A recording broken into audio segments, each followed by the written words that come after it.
Licht und es werde Licht, das wollte ich immer schon mal sagen. Schön, dass Sie da sind, hier in Köln heute an diesem Spuggerhorst Montag. Einen halben Tag circa, nicht einen ganzen halben Tag, ein paar Stunden haben wir tatsächlich noch und freuen uns sehr, dass Sie hier sind, dass ihr da seid, nicht nur hier in Halle 7, sondern auch zu Hause, da vor den Computern, vor der App, vor dem Handy, wie auch immer und unseren Livestream anschauen. Vielen Dank dafür. Wir freuen uns, dass wir hier auch heute am Montag nochmal schönes Programm haben für Sie und machen jetzt weiter, wie man sieht, hier mit einer kleinen Präsentation und es stehen diverse Stühle hier. Wir werden jetzt tolle Speaker hier auf der Bühne haben und als erstes darf ich Ihnen begrüßen Thibault Delattre. Viel Spaß!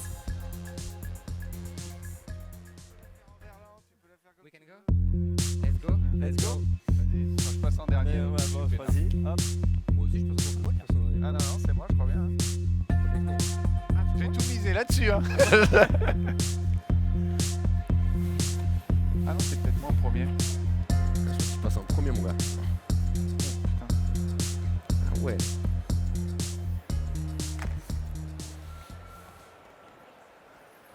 Ça rigole pas là. Hein? Ça rigole pas. Ça ne rigole pas. Hello, everybody. Thank you to be here. Thank you to Spoga to permit us to be here today. Thanks for the partnerships. We are here to present to you a little bit points about the French equine market. So I will give you, first of all, some key figures about the equine industry. I will also give you some information about the weight of the industry.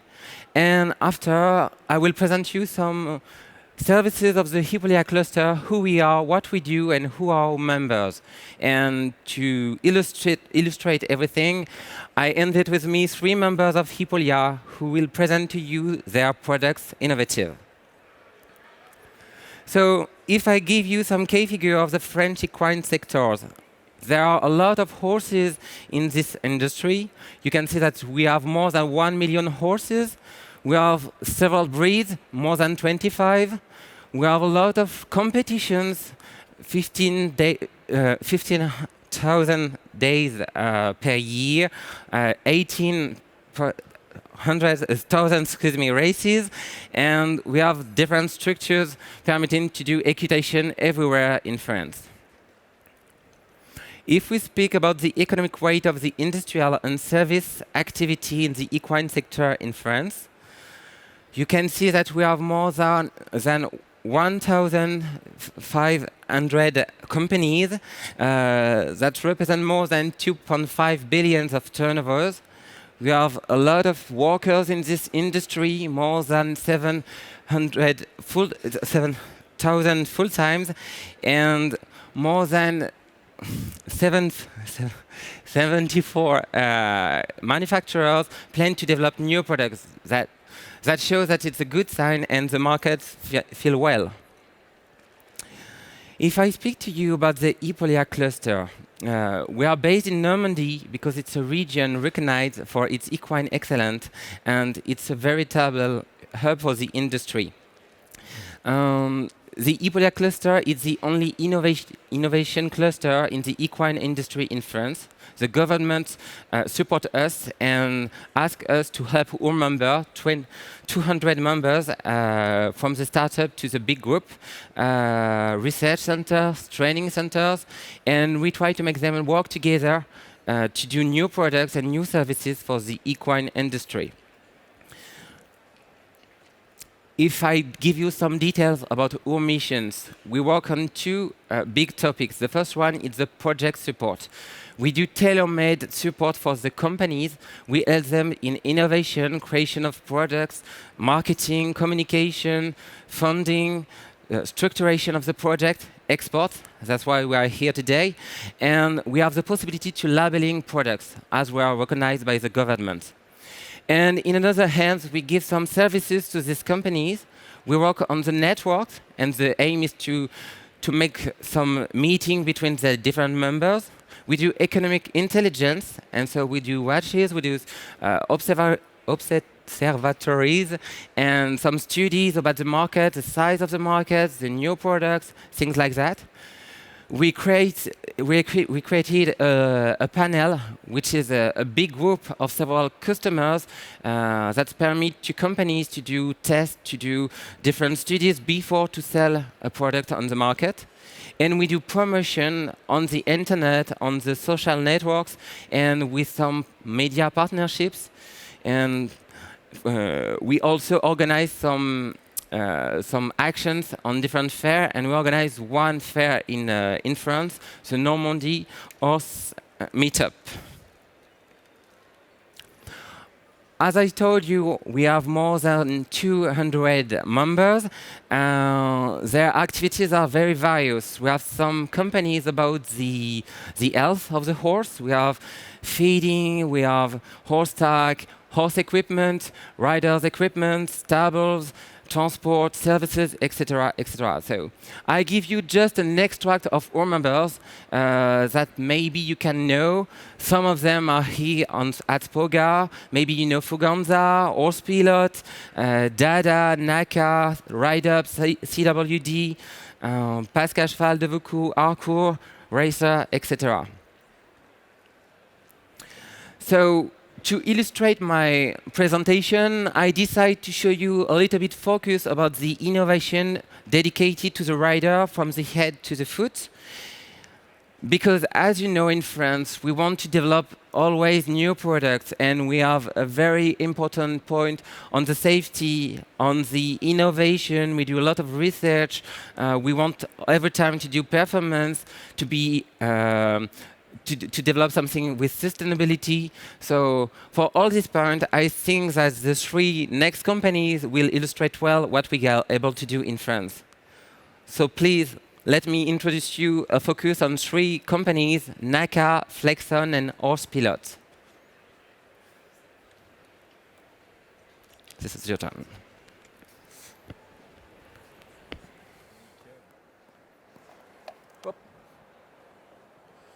Excuse me, 2 minutes about... Il est en train de tout casser. J'ai tout pété. Hop. Je viens m'aider. Ouais. Excuse me. Naka is a French brand created in 2018 with the launch of the very innovative motorcycle helmet, the lightest and the smallest on the market, with a unique and patent manufacturing process using Nomex honeycomb and carbon shell. In 2021, city bike helmets are launched on the market. Then in 2022, horse riding helmets, thanks to the expertise or knowledge of this market. You can see the model and the French rider, Pierre-Marie Friand. And today, our brand is distributed, by the EKIA Group for Europe and Struck Apparel for the North of America. A range of helmets is based on the gravity shell, available in two versions, with the XP harness and a regular harness in the leather model. Our products are made in France, in the south of France, in a workshop, and we can do all customization about the shell, about the harness, about the paint of the grid, about the paint of the shell. And we have currently process to the quality of control of product. Hop. About safety, the harness, is very protected about the rear of the bones, and it's very innovative about the magnetic visor. You can change the visor for a man model, by example, or a woman model with a large visor. The visor is magnetic and removable. You can change the visor according if you desire, and the asset for safety in the case of all, it comes off. and we can visit us on the EKIA booth in the 7th hall. My second partner for Flexon. Thank you so much. J'ai horreur de ça. So, hello everyone. We are Flexon. So we are a French brand. We know all our accents are so wonderful French accents. The idea of Flexon, I hope some of them know Flexon. We started by the stirrups in 2013 to create shock absorber system. It's a meeting between Caroline and Laurent, the founder of the company, and they have created some innovative product. Now Flexon is becoming an equestrian equipment. The idea of Flexon is try to find something innovative and to push on the equine industry. So that's why we are here, is to present you these saddles. So as you can see, they are not exactly the same saddle than you can meet in the Spoga horse, even if in German company, French company. The idea is to create an innovative design with a French quality and a French savoir-faire. We have totally take off the stitchings of the saddles, so it's the part between the seat and the swaps. So most of the riders which have it tried have found a better connection with your horses and a better position for the issue. So the idea of Flexon is try to improve and innovate on the equestrian industry. So this year we are focusing about the saddles, and next year helmet, next year maybe a new saddles with one seat and swap differently. We have launched this year the S-Cross, so it is exactly the same savoir-faire, French design, with a very good factory. The second one is calling S-Jump, and the last one is calling S-Dress for the dressage. So all these three saddles have the best connection for the horses and the no stitching, which is a very big revolution for the saddle worlds. We are stand 20, all 7. It would be a pleasure to explain you with the French accent. Thank you for your time.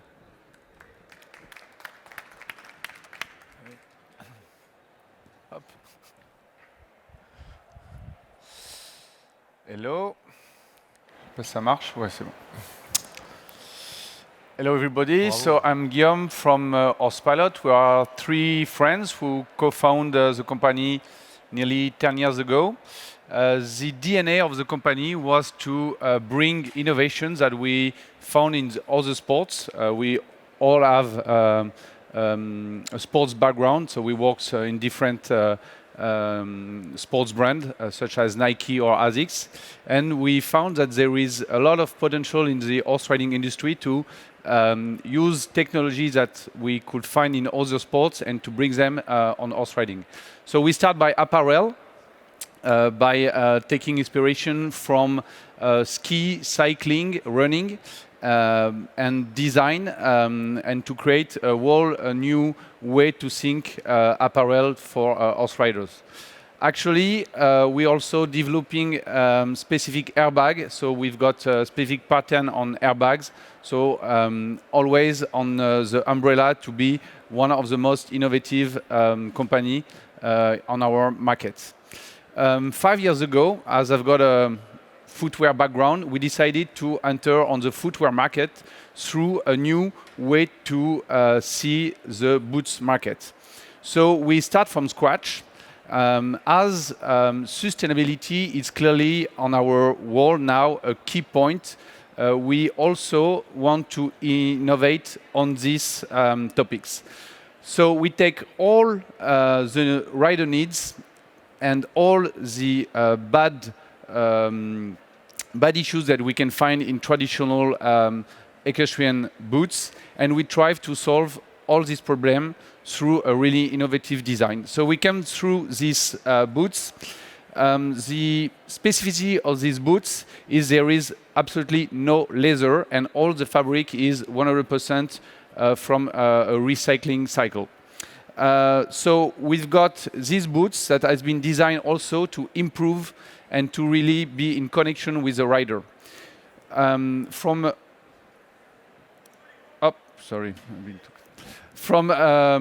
store's point of view also, we wanted to solve the problem of stocks. We know that on our market, a specificity with boots is to have to one size several products. So we came with this product that is what we call a one size fit all. With only one size, you can fit 80% of the rider. So it's based on a sole. We design specific flex groove that will avoid the sand to be stick on. Then we've got a stability arc that grow from there to there, that divide all the pressure in the entire sole. We've got a running EVA intermediate soles that absorbs the shocks and make it really comfortable. It's injected EVA, so that let us create a really nice comfort and shape inside the boots. Then we've got a waterproof top with a protective plate on the toes part.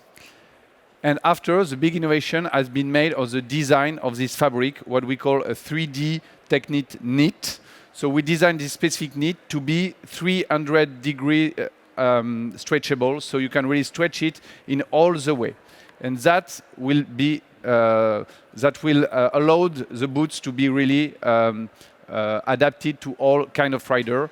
And at the end, we can also regulate the height of the boots through these parts.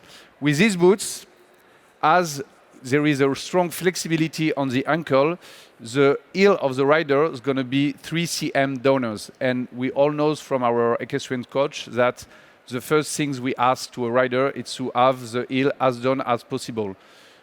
With a donor heel, we'll have a better position of the leg, and for sure we will have also the gravity center, which is going to be much more central on regarding the horse. And at the end, with a better position of the gravity center, we're going to have also a better position and a better balance on the rider. As it's a really stretched boots also that allow the muscle of the leg to really act and to be as active as possible. So thank you. We have got a stand somewhere also. I don't know the name, sorry, but we are not too far. All the French guys are nearly in the same area. So thank you. Bravo, mon pépère. Thank you all. And if you have any question about the French market and the French companies, don't hesitate to contact us to have more information. Thank you.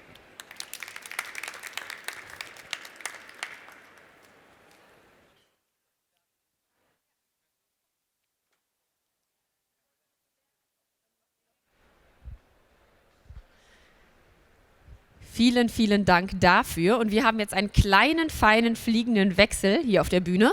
Holen wir die Stühle runter? Irgendwer wollte Stühle schleppen. Guck mal, da kommen, jetzt wollte ich nicht sagen, die Stühleschlepper. Einen dicken Applaus für euch. Vielen Dank. Ja, klatscht mal. Das ist wie, wenn auf den Turnieren dann die Stangen, die gebrochenen, wieder reingetragen werden. Da wird auch immer geklatscht, wenn die dann dahin joggen. Wir machen jetzt weiter mit unserer nächsten Gästin, sagt man, glaube ich, inzwischen korrekt, ne? Gästin, mit Claire Williams. Einen großen Applaus, bitte.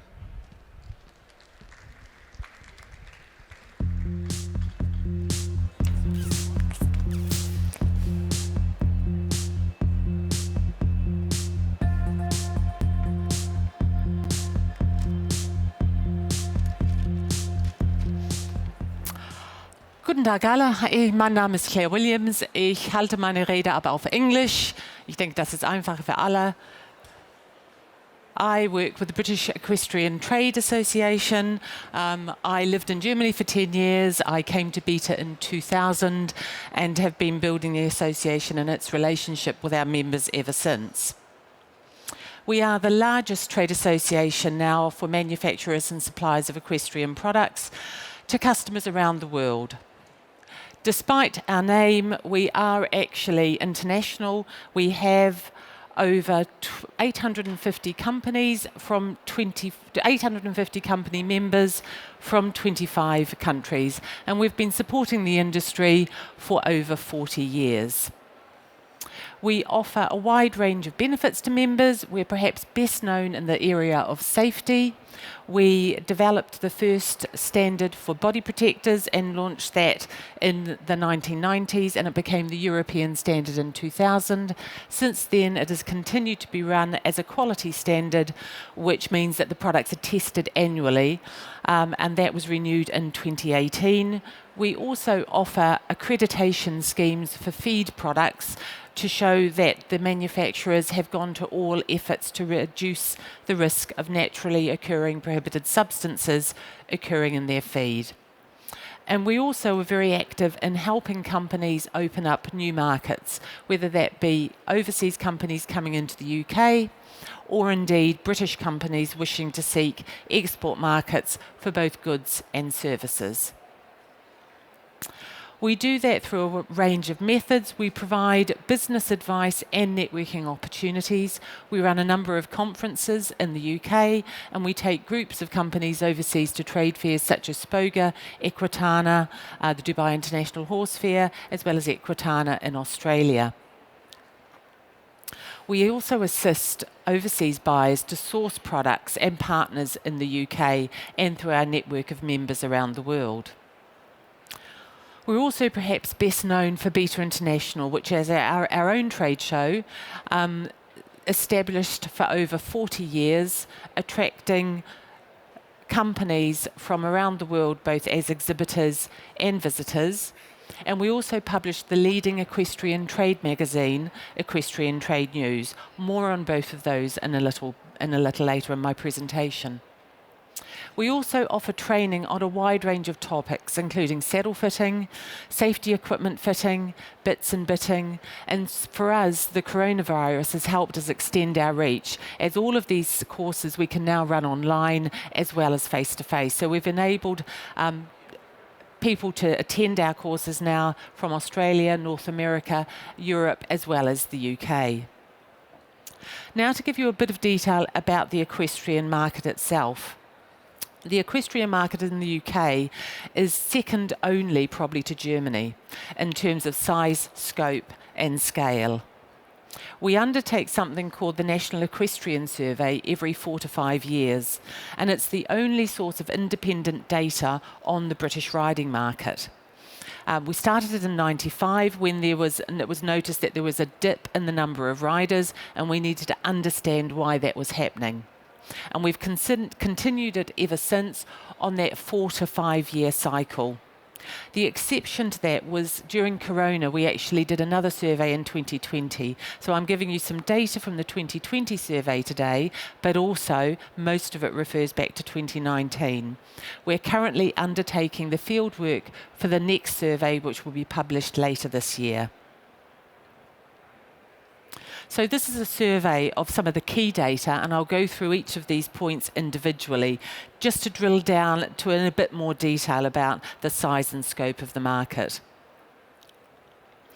We estimate that in 2020, more than 2.5 million had ridden at least once during the previous year. Now that was a drop on the 2018 number of 3 million. But our fieldwork has already shown from this year's survey that that number has jumped back up. So it's now higher than the 3 million it was in 2018. We also then look at the number of what we call regular riders, which is those that ride at least monthly. And this shows that it did drop slightly from 1.8 to 1.5 million in 2020, but that too has jumped back up. So that now we have likely more of a slight growth on the 1.8 million riders who are the regular rider and form the core of the market in the United Kingdom. In the survey, we also delve much deeper into how they keep their horses, what they do with their horses, and what they spend their money on. And the spending data is particularly important for us because that is what we go to government with when we're talking about the significance of the industry. But it's also key for my members who are thinking about launching products, building markets, or indeed for foreign companies coming into the UK to understand the size and what the potential of their product might be. The ownership is also interested, and it shows the different change in the way the market is comprised. So we now estimate that there are over 400,000 what we call horse-owning households, and we know that each household owns on average 1.8 horses. I don't think I'd like to own the 0.8 of a horse, but averaged out, it's 1.8 horses over the whole population. And interestingly, we also know what the proportion of the national population is that rides, and that has been going up steadily over the last few years. But the horse-owning population is very key because it enables us to also track where they are and to enable us to identify where there are gaps in that area. We currently estimate that there are over 650,000 horses, and I should also say that we're talking about Great Britain, so the numbers do not include Northern Ireland. And this number has been steadily decreasing, but it also shows, because the numbers of riders have been increasing, that there is more shared ownership among the riding population. When we look at the population by gender, it has always been a very female-dominated sport, but that pattern is changing as we see increasingly more male riders, and it's now becoming almost closer to being even with the reflection of the national population. So it's very much a female-dominated sport with 1.2 million riders that are female, and that's absolutely key to know when you're looking at product going into the market. To give you also an indication of the methodology of the survey, we actually do the survey in 3 phases. We start with a population survey of the national population. So we go out as part of an omnibus survey and ask a representative sample of the national population, how many of you ride, how many of you own, and we also are able to explore why people may have given up riding, and if they have, whether they're interested in getting back into riding, what we call lapsed riders with an interest to ride again. And at the latest survey, it's very encouraging to see that there were over 5 million of the national population who had once ridden, who were interested in riding again. The challenge we have in the United Kingdom is that the number of riding schools is decreasing, and those that are existing are basically full to bursting. And so we're looking at alternative methods of people accessing riding. We have riding clubs in the UK, but not in the way that you have clubs in Germany. Riding clubs in Germany are much larger. They're directly affiliated with the German Federation, while in the UK there is a lot more of the leisure population who belong to nothing at all. You do not have to be a member of an equestrian body to compete. You do not have to have any qualification. You can just literally get on your horse and ride, which is why we have so much what we call unaffiliated competition in the UK. The National Federation has 250,000 members. When you compare that to the German Federation, I would estimate it's much lower, and that's because there is no need or requirement to be a member of the Federation. So there's a very, very large grassroots riding population that aren't membership that you can access through other routes. So it's a different pattern of riding and ownership than in Germany, certainly. So we go out to the national population to survey, and that gives us the very important percentage of the national population that rides and own horses. And then in phase 2, which we've just completed for the 2023 survey, we go out to this time we had over 1,500 respondents, and then we ask much more detailed questions about how they keep their horses, what they do with them, where they ride, what they spend, and what services they use. And that gives us absolutely invaluable data for our members when they're looking at exploring the markets and expanding, or indeed developing new products. So this also is key for us when we're looking at how many of those, why do people ride, what motivates them to ride. And so the survey also shows us that 94% of riders just ride for pleasure. They're not professional. And 98% of all riders, regular riders, ride all year round. We don't have the facilities, particularly the indoor facilities of German riders. You're very lucky to have a lot of indoor schools, very, very lucky. I live in the north of England. I do not have an indoor school, and I have very dodgy lights on my arena. So that means I really have limited riding ability, or I ride with a head torch. That is known. Every rider in England has a head torch. So we do not have those facilities, and yet we have a very, very high ridership that is very, very resilient when it comes to recession. So with the cost of living crisis right now, we know already that riders are cutting back, but they are not cutting back on what they spend on their horses. They're cutting back on what they spend on themselves. And that's why work such as this is absolutely invaluable for us. So when you look at this expenditure is astronomical when we look at our market. And that's why the UK is such a popular market to target.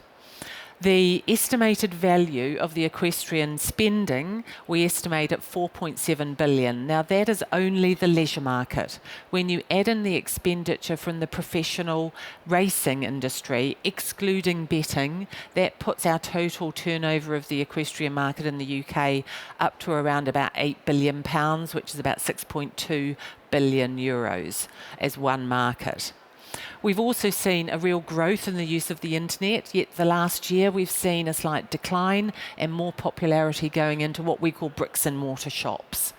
That is very much reflected over coronavirus when everybody went online. That's now receded and people want to go back and shop with the people they've always spoken to them in the past.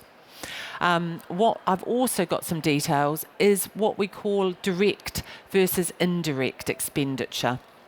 So the data also tells us how much it costs an individual to keep their horse per annum. That has gone up over the last 10 years, and we estimate now it costs around £2,000 per horse to keep them. So that's all encompassed in what we call the direct spending. So for a horse owner or carer, the total amount spent directly is around £3.4 billion. And by direct expenditure, we mean expenditure such as the livery, so the keeping the horse, the farrier, the feed, the equipment used on the horse, transport to events, and competition fees. This went up by 3% over 2015's figure, and we expect that to go up even further. On the indirect expenditure, so for a lot of the companies here, this is what interests them. It's how much people spend on safety equipment, clothing, footwear, books and magazines. You'll see the digital subscription from 2015 to 2019 more than went up 3 times. So a really big growth. And then other personal items. So it's still a very significant amount of expenditure on what we spend on ourselves. That's the category that tends to be hit most during recession. So it's a very big market, a very popular market. The most common question I get is, how do I access the market? How do I actually take a part of that market?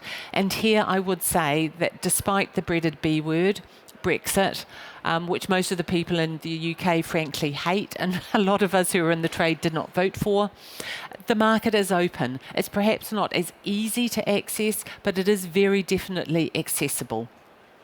So the first place that a lot of people will go is our own trade show, Beta International, because that is where the shops go shopping. That is where our retailers go to source new product, network with existing suppliers, and talk to the rest of the trade about what's happening, what's going on in the trade. This year it's in September, so we've done a swap with Spoga. We used to be in the spring, but due to coronavirus, we've moved to the autumn. We've gone to 2 days because our exhibitors wanted to condense it into 2 days rather than have our third day, which was always fairly quiet for some, not for others. We receive at Beta International around 1,500 trade visitors. It is only trade only. And we have around 200 brands featuring there, covering saddlery, equestrian clothing, equipment, and safety wear, a lot of the safety wear. We also have a new product showcase and new product awards, which are judged by retailers based on criteria that retailers would assess to buy the product themselves. So what the margin is, how they're merchandised, how they're packaged, how marketable are they, and most importantly for our retailers, how saleable the products are. So that's one very important route into market. It is a very affordable route as well. It's located now at the NAEC, which is about 15 minutes away from Birmingham. The other route that a lot of people use, as you have your own magazines in this country, we have our own trade magazine, Equestrian Trade News, independently edited. It has still as a paper format, is mailed to over 3,000 readers. It comes out 10 times a year. It goes free of charge to all retailers, all bricks and mortar retailers, which are nearly 2,500. And we also go out 4,000 digital copies. We also have a weekly e-news, which is probably one of the most popular things that enters your inbox a week, and that now has 12,000 registered with around a 30% open rate. So it's a really, really useful tool. The other facet of ETN is that because it goes to retailers, it is a very popular read, so it gets passed round shops. So its average readership is 2 to 4 people per edition.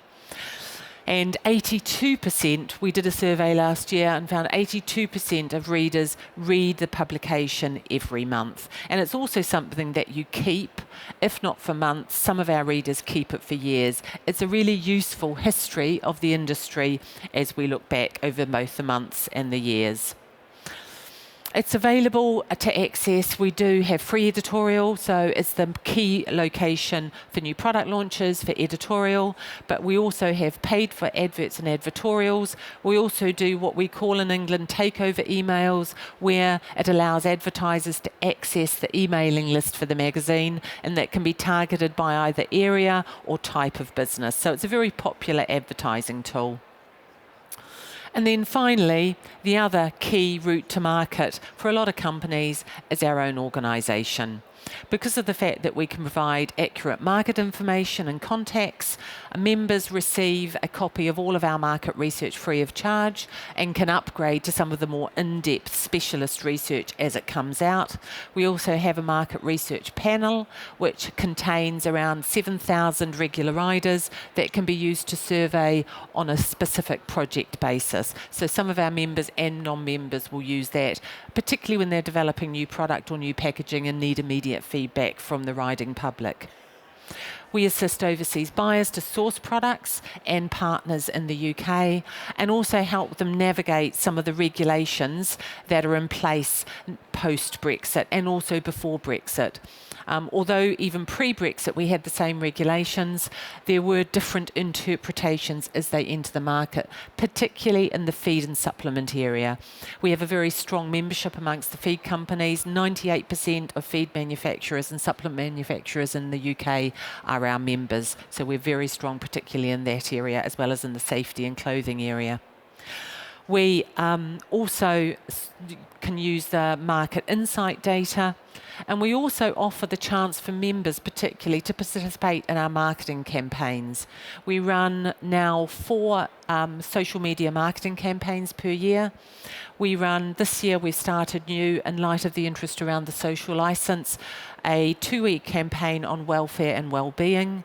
We run a safety campaign that spans the entire summer, and then we run a feed fact fortnight twice a year. This enables us to get the same messages our members want us to get out, and really focus the members and highlight their brands and provide them a platform by joint sharing of hashtags and through social media posts to really raise the profile for them too. So in summary, the market is a big one. We've got 4.7 billion turnover, over 3.2 million riders, and a market that is open for business. If anybody's interested in talking further, I have a stand here just on the other side of Shires, and I'm very happy to take any questions now, should you have them. Thank you very much. Vielen, vielen Dank schon mal an dieser Stelle. Gibt es denn Fragen im Publikum? Möchte jemand eine Frage loswerden? Alle Unklarheiten klar geklärt? Nee, dann sehen wir uns auf unser Stand. Wunderbar. Danke Vielen, sehr. vielen Dank Danke sehr. dafür.